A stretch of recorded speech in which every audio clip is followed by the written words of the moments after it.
ఇక యువత పోరాటాలు చేస్తే ఏ స్థాయిలో పర్యావసనాలుంటాయి అనడానికి ఢిల్లీలో విద్యార్థుల పోరాటం నిరూపించిందని టీటీడీ మాజీ చైర్మన్ భూమన కరుణాకర్ రెడ్డి తెలిపారు. నీట్ పరీక్ష తరహాలో ఏపీలో డీఎస్సీ పరీక్షల్లో అక్రమాలు జరిగాయని ఆయన ఆరోపించారు. విద్యాశాఖ మంత్రి నారా లోకేష్ పచ్చి అబద్దాలతో ఒక్కో టీచర్ పోస్టును 30 లక్షలకు అమ్మేశారని ఆరోపణలు చేశారు.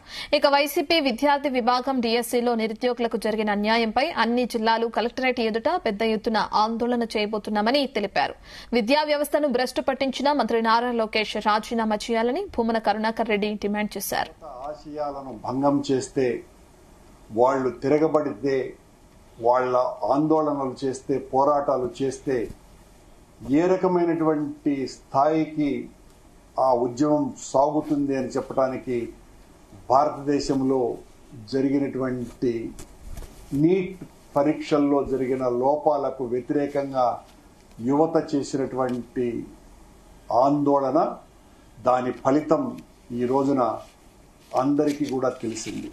ఈ రాష్ట్రంలో, మన రాష్ట్రంలో డిఎస్సి పరీక్షల నిర్వహణ కూడా నీట్ పరీక్షలకు ఏమాత్రము కూడా తీసిపోకుండా పూర్తి అవినీతిమయమై కేవలం ఈ ప్రభుత్వం యొక్క అనుకూలులకు ఉద్యోగాలు ఇవ్వటం కోసమనే పరీక్షలు నిర్వహించటం, పరీక్షల్లో వాళ్ళెవరికి పాస్ మార్కులు వేసి సెలెక్ట్ చేయాలనుకున్నారో వాళ్లనే సెలెక్ట్ చేయటము, అర్హత కలిగినటువంటి వాళ్ళకందరికీ కూడా మొండి చెయ్యి చూపించటము.